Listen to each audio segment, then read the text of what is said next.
بسم اللہ الرحمن الرحیم۔ بسم اللہ الرحمن الرحیم۔ السلام علیکم ورحمۃ اللہ وبرکاتہ۔ امید ہے آپ تمام احباب خیر و عافیت سے ہوں گے۔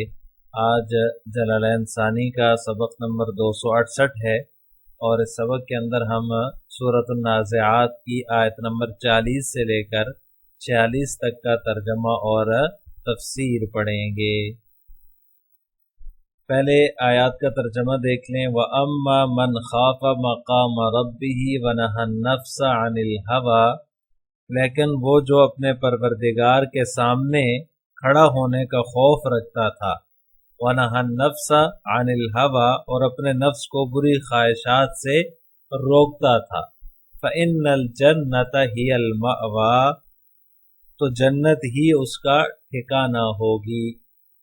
یسألونک عن الساعۃ ایان مرساها، یہ لوگ تم سے قیامت کی گھڑی کے بارے میں پوچھتے ہیں کہ وہ کب قائم ہوگی۔ ایان مرساها، وہ کب قائم ہوگی۔ فیما انت من ذکراها، تمہارا یہ بات بیان کرنے میں کیا کام۔ فیما انت من ذکراها، یہ بات بیان کرنے میں تمہارا کیا کام۔ الی ربک منتہاها، اس کا علم تو تمہارے پروردگار پر ختم ہے۔ انما انت منذر من یخشاها، جو شخص اس سے ڈرتا ہو تو تم تو صرف اس کو خبردار کرنے والے ہو۔ انت منذر، تم صرف اس کو خبردار کرنے والے ہو۔ من یخشاها، جو اس سے ڈرتا ہو۔ کأنہم یوم یرونہا لم یلبثوا الا عشیۃ او ضحاها، جس دن یہ اس کو دیکھ لیں گے اس دن انہیں ایسا معلوم ہوگا جیسے وہ ایک شام یا ایک صبح سے زیادہ نہیں رہے۔ الا عشیۃ او ضحاها، ایک شام یا ایک صبح سے زیادہ نہیں رہے۔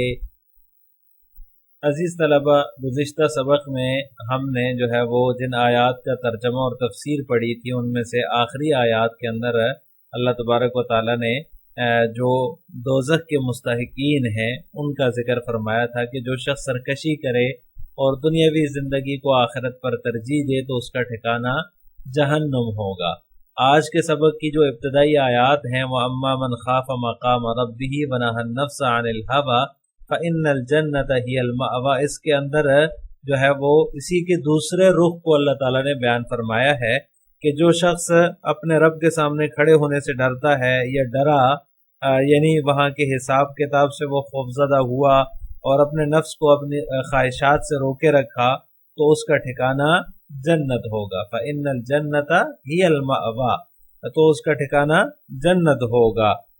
انسان گناہوں کو جو ہے وہ چھوڑنا چاہتا ہے، حرام سے بچنے کا ارادہ کرتا ہے، فرائض اور واجبات کا اہتمام جو ہے وہ کرنا چاہتا ہے، تو اس کا نفس اس کے آڑے آ جاتا ہے۔ نفس اس کا ان چیزوں سے اس کو روک لیتا ہے۔ نفس کو چونکہ آرام چاہیے، مزے چاہیے، لذت چاہیے، تو وہ جو ہے وہ اس وجہ سے اسے یہ دنیا بہت ہی محبوب ہے۔ آخرت میں کیا بنے گا، آخرت میں اس کا جو ہے وہ انجام کیا ہوگا، اس کی نفس کو کوئی پرواہ نہیں ہے، اس کی اسے کوئی فکر ہی نہیں ہے۔ تو لہٰذا دنیا میں وہ گناہوں میں ہی لگے رہنے کو پسند کرتا ہے اور گناہوں میں ہی منہمک رہنے کو وہ پسند کرتا ہے۔ تو جو لوگ اپنے نفس پر قابو پا لیتے ہیں اور اسے گناہوں سے روکتے ہیں، حرام سے بچاتے ہیں، صرف حلال مال اور حلال لذت پر ہی وہ اکتفا کرتے ہیں، ایسے لوگ جو ہے وہ بڑے مبارک لوگ ہیں، اور ایسے لوگوں کا ٹھکانہ جو ہے وہ جنت ہے۔ ان کے لیے اللہ تعالیٰ نے جنت کا وعدہ فرمایا ہے۔ فَإِنَّ الْجَنَّةَ هِيَ الْمَأْوَىٰ، ان کا ٹھکانہ جنت ہوگا، جہاں ان کی ہر خواہش پوری ہو جائے گی۔ قیامت کے دن حساب کتاب کا جس نے دھیان رکھا، اللہ تعالیٰ کے سامنے کھڑے ہونے سے ڈرا، وہاں کی پیشی سے خوفزدہ ہوا، اس شخص کے لیے جو ہے وہ جنت میں داخلہ لازمی ہے۔ اللہ تعالیٰ اس کو ضرور جنت میں داخل فرمائیں گے، اور اسے جو ہے وہاں 2 باغ ملیں گے۔ جیسا کہ سورہ رحمان میں اللہ تعالیٰ نے ارشاد فرمایا ہے وَلِمَنْ خَافَ مَقَامَ رَبِّهِ جَنَّتَانِ، جس کو جو شخص جو ہے وہ اپنے رب کے سامنے کھڑا ہونے سے ڈرا، اپنے رب کے سامنے اس نے خوف کھایا، اپنے رب کے سامنے پیشگی کا خوف جس نے دل میں رکھا، اس کے لیے 2 جنتیں ہیں، اس کے لیے 2 باغ ہیں۔ حضرت جابر رضی اللہ تعالیٰ عنہ سے روایت ہے کہ رسول اللہ صلی اللہ علیہ وسلم نے ارشاد فرمایا کہ مجھے اپنی امت پر اس بات کا خوف ہے کہ وہ اپنے نفس کی خواہشوں پر عمل کریں گے، لمبی لمبی امیدیں باندھیں گے، پھر فرمایا کہ نفس کی خواہش جو ہے وہ حق سے روک دیتی ہے، اور امید کی درازی جو ہے وہ آخرت کو بلا دیتی ہے، یعنی لمبی امیدیں آخرت سے غافل کر دیتی ہیں۔ اسی طرح یہ بھی آپ صلی اللہ علیہ وسلم نے فرمایا کہ یہ دنیا جو ہے وہ برابر چل رہی ہے اور یہ آخرت کے سفر میں ہے، برابر چلی آ رہی ہے، اور دونوں میں سے ہر ایک کے بیٹے ہیں۔ اگر تم سے ہو سکے تو دنیا کے بیٹے نہ بنو تو ایسا کر لو، یعنی کہ دنیا کے بیٹے نہ بنو، کیونکہ آج تو دارالعمل ہے اور حساب نہیں ہے، لیکن کل آخرت میں جب آخرت ہوگی وہاں پر عمل نہیں ہوگا اور حساب کتاب ہوگا۔ اور اسی طرح ایک حدیث مبارکہ میں آپ صلی اللہ علیہ وسلم نے یوں بھی ارشاد فرمایا کہ آخرت کے بیٹے بنو، دنیا کے بیٹے مت بنو، کیونکہ آج عمل ہے، حساب نہیں ہے، اور کل حساب ہوگا، عمل نہیں ہوگا۔ تو لہٰذا اللہ تبارک و تعالیٰ سے ہم دعا کرتے ہیں کہ اللہ تعالیٰ ہمیں بھی دنیا کے بیٹے بننے سے بچائے اور آخرت کا بیٹا بننے کی توفیق عطا فرمائے۔ اس کے بعد کی جو آیات ہیں یسألونک عن الساعۃ ایان مرساها، اس میں جو ہے وہ قیامت کے وقت کے بارے میں جو مشرکین اور کفار سوال کیا کرتے تھے اس کو اللہ تعالیٰ نے بیان فرمایا ہے۔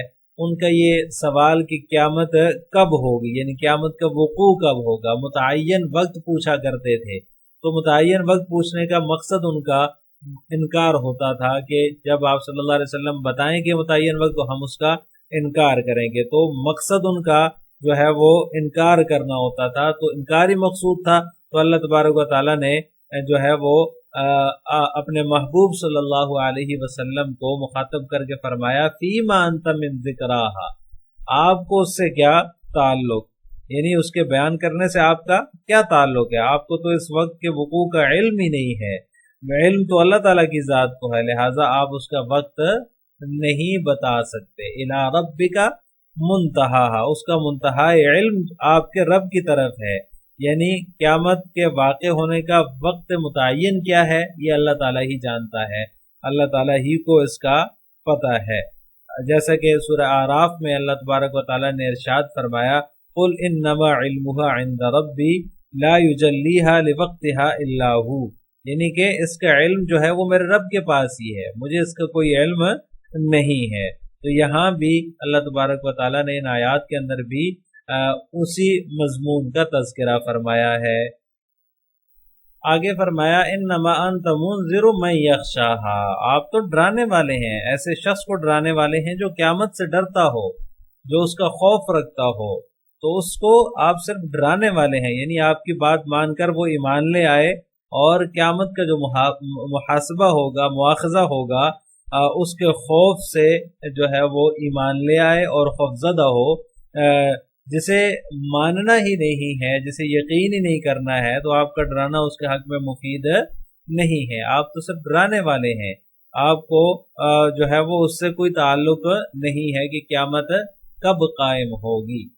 کأنہم یوم یرونہا لم یلبثوا الا عشیۃ او ضحاہا، یہ آخری آیت ہے سورۃ النازعات کی، جس دن وہ اس کو دیکھیں گے ایسا معلوم ہوگا کہ گویا صرف ایک دن کے آخری حصے میں ہی رہے ہوں یا اس کے اول حصے میں، یعنی صبح میں یا شام میں، یعنی انہوں نے ایسے ان کو محسوس ہوگا کہ وہ اپنی قبروں میں صرف ایک صبح رہے ہیں یا پھر ایک شام رہے ہیں۔ آج تو بار بار پوچھ رہے ہیں کہ قیامت کب آئے گی، اور بطور استہزاء کے، تمسخر کے وہ یہ کہتے ہیں کہ یہ وعدہ کب پورا ہوگا، یہ جو تم قیامت کا وعدہ کرتے ہو کہ قیامت آئے گی، وہاں حساب کتاب ہوگا، برے لوگوں کو جو ہے وہ ان کے اعمال کے بدلے میں جہنم میں ڈالا جائے گا اور نیک لوگوں کو مسلمانوں کو جنت میں بھیجا جائے گا، تو یہ وعدہ کب پورا ہوگا؟ یہ بطور استہزاء کے، بطور تمسخر کے پوچھتے ہیں۔ جب قیامت آئے گی تو اس وقت دنیا میں زندگی جو گزری ہے ان کی، جس میں انہوں نے سال ہر سال گزارے ہیں دنیا میں، کسی کی عمر 60 سال ہے، کسی کی عمر 80 سال ہے، کسی کی 100 سال ہے، کسی کی اس سے بھی زیادہ ہے، تو ان کو ایسا لگے گا کہ تھوڑی دیر ہی دنیا میں ہم رہے ہیں۔ اور ایک تفسیر اس کی قبروں میں رہنا بھی مراد ہے اس سے، جیسا کہ مصنف نے اس سے جو ہے وہ قبروں میں رہنا ہی مراد لیا ہے کہ وہ جو ہے وہ صرف ایک صبح یا ایک شام قبروں میں رہے ہیں۔ اور اس طرح دنیاوی زندگی بھی مراد ہے کہ انہیں جو ہے وہ برسا برس گزارنے کے باوجود جو ہے وہ بہت ہی کم معلوم ہوگی جب قیامت قائم ہو جائے گی۔ ہم نے جو عذاب کی جلدی مچائی ہوئی تھی وہ یہ سمجھیں گے کہ وہ واقعی جلدی آ گیا، وقوع کے وقت جلدی ہی وہ اس کو سمجھیں گے جب قیامت واقع ہو گیا۔ اگرچہ اب تو یہ کہہ رہے ہیں کہ یہ وعدہ کب پورا ہوگا، لیکن جب وہ وعدہ پورا ہو جائے گا، قیامت قائم ہو جائے گی، تو اس دن پھر ان کو ایسے لگے گا کہ بہت جلدی یہ آ گیا ہے، بہت جلدی قیامت کا وقوع ہو گیا ہے، ہم تو صرف ایک صبح رہے ہیں دنیا میں یا قبروں میں، یا پھر ایک شام ہی رہے ہیں۔ اب ان آیات کی تفسیر جلالین ملاحظہ ہو، وَأَمَّا مَنْ خَافَ مَقَامَ رَبِّهِ قِيَامَهُ بَيْنَ يَدَيْهِ وَنَهَى النَّفْسَ الْأَمَّارَةَ عَنِ الْهَوَى الْمُرْدِي بِاتِّبَاعِ الشَّهَوَاتِ۔ جو شخص اپنے رب کے سامنے کھڑا ہونے سے ڈرتا رہا ہوگا، مقام ربِّهِ قِيَامَهُ بَيْنَ يَدَيْهِ، یعنی کہ اس کے سامنے کھڑا ہونے سے، اپنے رب کے سامنے کھڑا ہونے سے ڈرتا رہا ہوگا، وَنَهَى النَّفْسَ الْأَمَّارَةَ عَنِ الْهَوَى، اور اپنے نفس امارہ کو اس نے جو ہے وہ شہوتوں کی، المردی باتباع شہواتی، شہوتوں کی اتباع کے ذریعے ہلاک کرنے والی جو خواہشات ہیں ان سے جو ہے وہ روکا ہوگا۔ فَإِنَّ الْجَنَّةَ هِيَ الْمَأْوَىٰ، تو ایسے شخص کا ٹھکانہ جنت ہی ہے۔ وحاصل الجواب فالعاصی فی النار والمطیع فی الجنت۔ مصنف رحمہ اللہ تعالیٰ فرماتے ہیں کہ جواب کا حاصل یہ ہے کہ نافرمان دوزخ میں ہوگا، والمطیع فی الجنت، اور جو مطیع ہے، فرما بردار ہے، وہ جنت میں ہوگا۔ یسألونک ای کفار مکۃ عن الساعۃ ایان مرساها متی وقوعها وقیامها، وہ پوچھتے ہیں قیامت کی گھڑی کے بارے میں کہ وہ کب ہوگی۔ آپ صلی اللہ علیہ وسلم سے جو ہے وہ قیامت واقع ہونے کا وہ وقت دریافت کرتے ہیں۔ کون؟ ای کفار مکہ تھا، کفار مکہ جو ہیں وہ آپ سے وقوع قیامت کا وقت دریافت کرتے ہیں، متی وقوعها وقیامها، یعنی کہ اس کا وقوع اور قیام کب ہوگا۔ فی ای شیء انت من ذکراها ای لیس عندک علمها حتی تذکرها، تو اللہ تبارک و تعالیٰ فرماتے ہیں اس کے بیان کرنے سے آپ کا کیا تعلق، فیما انت من ذکراها، یعنی آپ صلی اللہ علیہ وسلم کے پاس اس کا علم ہی نہیں ہے، ای لیس عندک علمها، آپ صلی اللہ علیہ وسلم کے پاس اس کا علم ہی نہیں ہے کہ جو ہے وہ آپ صلی اللہ علیہ وسلم اس کو بیان کریں۔ الی ربک منتہاها، منتہا علمها لا يعلمه غیرہ، اس کے علم کی انتہا تو اللہ کی جانب ہے، الی ربک تیرے پروردگار کی طرف ہے، یہ جانب ہے، منتہاها اس کے علم کی انتہا، منتہا علمها لا يعلمه غیرہ، یعنی وقوع قیامت کے علم کی انتہا اسی کی طرف ہے، یعنی اللہ کے سوا اس کو کوئی بھی نہیں جانتا، لا يعلمه غیرہ، اللہ کے علاوہ اس کو کوئی بھی نہیں جانتا۔ انما انت منذر، انما ينفع انذارک من یخشاها یخافها، آپ تو صرف ڈرانے والے ہیں، انما انت منذر، آپ تو صرف ڈرانے والے ہیں، من یخشاها، اس کو جو اس کا خوف رکھنے والا ہو، یعنی تو آپ تو صرف اس کو ڈرانے والے ہیں جو اس کا خوف رکھتا ہے، یعنی آپ کا جو انذار ہے، آپ کا یہ جو ڈرانا ہے، یہ فائدہ دے گا اس شخص کو جو اس کا خوف رکھتا ہو، یخشاها یخافها، جو اس کا خوف رکھتا ہو. کأنہم یوم یرونہا لم یلبثوا فی قبورہم الا عشیۃ او ضحاہا.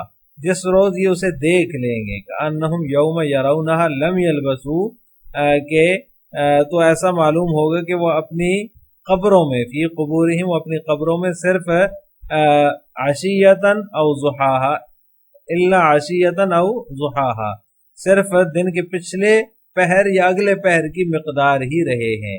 آئی عشیۃ یوم او بکرتہ یعنی کہ ایک دن کی شام یا صبح کی مقدار ہی وہ قبروں میں رہے ہیں. وصح اضافت الضحى الى العشیۃ لما بینہما من الملابسۃ. یہ ایک مصنف رحمہ اللہ تعالی ایک سوال مقدر کا جواب دے رہے ہیں، یعنی اس سے غرض مصنف سوال کا جواب دینا ہے. سوال یہ ہے کہ رات کے لیے تو ضحیٰ نہیں آتا، ضحیٰ تو دن کے لیے ہوتا ہے، تو پھر جو ہے وہ ضحیٰ کی اضافت عشیہ کی طرف جو لوٹنے والی ضمیر ہے اس کی طرف کیوں کی گئی ہے؟ تو اس کا جواب مصنف نے دیا ہے کہ عشیہ اور ضحیٰ جو ہیں یہ دونوں دن کے کنارے ہیں، دن کے اطراف ہیں، لہذا دونوں کے درمیان ایک ربط ہے، ایک تعلق ہے. اس وجہ سے جو ہے وہ ایک کی اضافت دوسرے کی طرف کرنا جو ہے وہ درست ہے. اذ ہما طرف النہاری، اس لیے کہ یہ دونوں دن کے کنارے ہیں. وحسن الاضافة وقوع الکلمۃ فاصلۃ. مصنف فرماتے ہیں کہ جو اضافت کو کلمہ فاصلہ کے واقع ہونے نے حسین بنا دیا ہے. حسنا حسین بنا دیا ہے اضافت کو وقوع الکلمۃ فاصلۃ کلمہ فاصلہ کے واقع ہونے نے، یعنی یہ جو او اس میں آیا ہے عشیۃ او ضحاہا، اس میں او جو ہے یہ کلمہ فاصلہ ہے، اس کے واقع ہونے نے اس کی اضافت کو حسین بنا دیا ہے. آخر میں آپ حضرات سے دو سوال ہیں. نمبر 1، آخرت کو دنیا پر ترجیح دینے سے کیا فوائد حاصل ہوتے ہیں؟ نمبر 2، کفار قیامت کا معین وقت کیوں پوچھا کرتے تھے؟ ان دونوں سوالوں کا جواب آپ نے کمنٹ باکس میں دینا ہے. السلام علیکم ورحمۃ اللہ وبرکاتہ.